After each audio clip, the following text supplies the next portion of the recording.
Сөйгү yaratılışımızda bizde бар болған bir tuygu. Her kim ma'lum bir ishlarga havas qiladi. Shundaqla butun koinot сөйгү bilan mavjud bo'lib turdi. Ism sifatlarining ko'pinchisidan сөйгү tepchib turadigan Janobi Alloh bu olamni rahmat, сөйгү va mehr muhabbat ustiga qurgan bo'lib, kelgusidagi hayotlikmo ham uning сөйгүsi rahmati ostida davom qiladi. Сөйгү bo'lmagan yurak o'likka o'xshash bo'lganidek, haqiqiy сөйгү bo'lmagan jamiyatmo ham o'lik jamiyat hisoblandi. Сөйгүге eng loyiq zot qalbimizga сөйгү urug'ini tikkan Janobi Allohdir. Agar u bizga suyishni ilhom qilmagan bo'lsa, biz сөйгүнің nima ekanligini bilmaydik va сөйalmaydik. U bergan сөйгүni uningdan ayash insonga ham yarashmaydi. Onu suyish va uning uchun suyish iymonning jumlasidandir. Eng ko'p so'ralgan savollarning biri oshiq bo'lish gunohmi? Bilginingіздek, oshiq nafsiy hissiyotdan emas, qalbdan chiqqan сөйгүнің ismi. Bu sebepten aşık buluş insanın kontrollıqıdaki iş emas. Lekin bu söygini haram işqa aylandırıp koyuş koymaslık bizning kontrollıqımızda. Şunu ma'lum narsani muqaddas narsalarni qurban qilgudek darajada cho'qing'ichiga o'xshash suyish to'g'ri emas. Ya'ni qalbingizdagi tunji söygü va muhabbat yaratquchiga tava bo'lishi kerak. Yaratulg'uchini yaratquchidan mubak yaxshi ko'rish shirikdir. Bu vaqtda Janobi Alloh bizni ogohlantirib mundaq deydi. İnsanlarning orasida Allohdan boshqa iloh tutib olgan va ularni Allohga o'xshash yaxshi ko'rganlar mavjuddir. Ularga qaraganda mu'minlarning Allohga bo'lgan söygisi bakroq kuchlidir. Shuningdek, ma'lum narsa yoki shaxsni Alloh yo'lida suyish Allohni söйganlik bo'ladi. Masalan, insonlarning ota-onasiga bo'lgan hurmat va söygüsimi Alloh yo'lidagi söygü qatoridan hisoblandi. Chunki ona bilan dadini kuyimchan qilgan va ularning mehr shafqatli qo'llari bilan cho'ng qilg'izgan ilohiy rahmat va marhamatga javoban ularni yaxshi ko'rish va hurmatlash Alloh yo'lida yaxshi ko'rganlik va hurmatlaganlik bo'ladi. Yana shundaqla ota-onalarning bolalarini rahim va karim bo'lgan Allohning hadiyalari deb cheksiz mehr muhabbat va shafqati bilan ularni suyishi va ularni himoya qilishi yana o'xshashla Janobi Allohning yo'lidagi söygü qatoridandir. Allah yo'lida payg'ambar, olim kishilarni do'st tutish va ularni chin qalbidan hurmatlash va yaxshi ko'rishmi oxirida berib Allohni yaxshi ko'rganlik qatorida bo'ladi. Payg'ambarlarga qilingan söygü va hurmatning Alloh taologa qilingan söygü va hurmat ekanligida shak yo'q.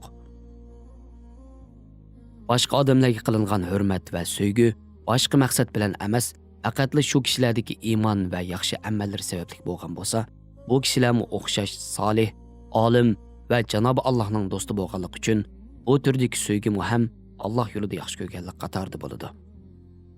Shundaqla turmushliq er-ayollarning o'zaro bir-birini yaxshi ko'rib, hurmatlishi va faqat bu dunyoda emas, oxirat hayotida ham mangulik hamroh ekanligini o'ylab, ularni Allohning bu dunyoda berilgan katta hadiyasi sifatida qabul qilib yaxshi ko'rishmi, natijada Allohga bo'lgan söygüning qatorida o'rin oladi. Demak, dunyoni va dunyodagi har bir mavjudiyatni Allohga bog'lab suyish kerak. Dunyodagi mavjudiyatni Alloh taologa bog'lamasdan suyish to'g'ri emas. Shuning uchun nima degan chiroyli ha demasdan, nima degan chiroyli yaratilgan ha deyish kerak. Yana birsi, qalbga boshqa bir söygüning kirishiga o'rin bermaslik kerak. Sizga Allohni eslatmaydigan, onunga bog'lanmagan har qanday söygü Allohni chetga qoqqan söygüdir. Bu turdagi söygü insonga huzurdan bakrak azob va alam beradi. Xo'shallikning o'rniga tugumas balo musibat beradi. Alloh uchun yaratilgan bir narsani uningdan boshqasi uchun ishiltish omonatga xiyonat. Yaratilish qonuniga xilof bo'lganlik uchun zarqib kutgan huzur va xushallikning o'rnini azob va alam egallashi normaldir. Har vaqt boqiy bo'lgan Allohning söygüsiga ega bo'lish, uningga bo'lgan söygüsini o'zida namoyon qilish. Shundaqla uning jamol va jalolining savdosi bo'lish uchun yaratilgan va Allohning söygüsi bilan to'lish kerak bo'lgan bu qalbni vaqtliq yo'qab ketadigan, hech qanday qimmat yo'q narsalarga zoyi qilib, uni arzimas narsalar bilan avar qilish natijada azob va alamni chaqirganlik bo'ladi. Rivoyat qilinishicha, bir kuni suyimlik payg'ambarimiz Rasul akram sallallohu alayhi va sallam Hazreti Ali radhiyallohu anhudan so'raydi. Ey Ali, Allohni yaxshi ko'ramsan? Ha, yaxshi ko'raman ya Rasululloh. Uning rasulini yaxshi ko'ramsan? Ha, ya Rasululloh. Qizim Fatimani yaxshi ko'ramsan? Ha, ya Rasululloh. Undaqda Hasan va Husaynni yaxshi ko'ramsan? Shundoq ya Rasululloh. Hazreti Alining bu javobini anglagan suyumli payg'ambarimiz: "Ey Ali, qalbing bir dona, yaxshi ko'rdiganlar 4 dona. Bir tal qalbingga unchalik ko'p sevgi qandoq sig'di?" deb so'raydi. Hazreti Ali radhiyallohu anhu Rasulullohning bu savoliga nima deb javob berishni bilolmay turib qoladi. Shuning bilan nihoyat cho'nqur o'ychan holda uyiga qaytib keladi. Hazreti Fatima yo'ldishini nihoyat o'yga botgan holda ko'rib, nima bo'lganligiga qiziqib qoladi va bilib beqish uchun mehribonlik bilan: "Ey Ali, jimibli ketibla. Ko'ngillar yerim bo'ladigan bir ish bo'ldimi?" deb gap boshlaydi va agar ko'ngillarni yerim qiladigan ish dunyoga aloqador bo'lsa, qayg'urishga arzimaydi. Agar oxirat hayotiga oid biror ish bo'lib qolsa, sizlarning ko'ngillarni yerim qilgan ish nimadi? deb so'raydi. Hazreti Ali radhiyallohu anhu beshidan o'tgan ishlarni Fatimaga so'zlab berdi. Hazreti Fatima ahvolni bilgandan keyin kulimsiraydi va "Qani tiz bo'lsizlar. Dadamning yeniga berib bu savolga mundaq javob bersizlar" deb savolga oid ba'zi tushunchalarni o'ttirib qo'ydi.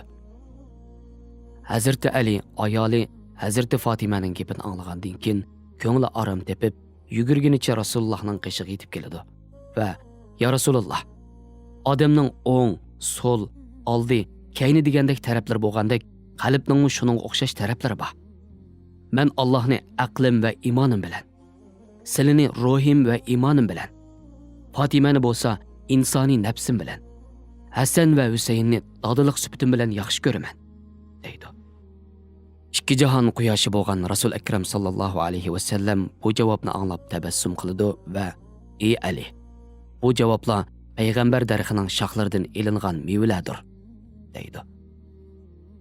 Ko'rilganidek, asosida Allohning rizoligi tepiladigan butun sevgi muhabbatlar Allohning huzurida maqbuldir. Alloh rozi bo'lmagan sevgi muhabbatlar qalbning ma'naviy rakidir. Alloh uchun suyish yana bir ma'nodan aytganda, sizga sevgi berganlardan bergan sevgingizning barobarida hech narsa kutmaslikdir. Mana bu turdagi sevgi insonning iymoniga cho'nqurlik va huzur qo'shadi. İnsan ham mushu tariqada iymonning halovatini boshqadan tetishga boshlaydi. Sevgi muhabbatda izchillikni yo'qotib qo'yish inson uchun aqlini yo'qotib qo'yganda mubakkiroq yomon oqibatlarni paydo qilib qo'yishi mumkin. Qalbini birovga tutqizib qo'ygan kishi to'rt atrofini dushman qorishib olgan davlatga o'xshaydi. Uning hech qanday yerida hech qaysi burjikida huzur yo'qdir. Iymon va axloqqa zid bir sevgi mü'minni oxirida o'z-o'zini inkor qilishga olib boradi va eng oxirida qalbni iymondan ajratib qo'ydi. Iymon bo'lmagan qalbda uning huzur halovatidan so'z etish ham aslo mumkin emas.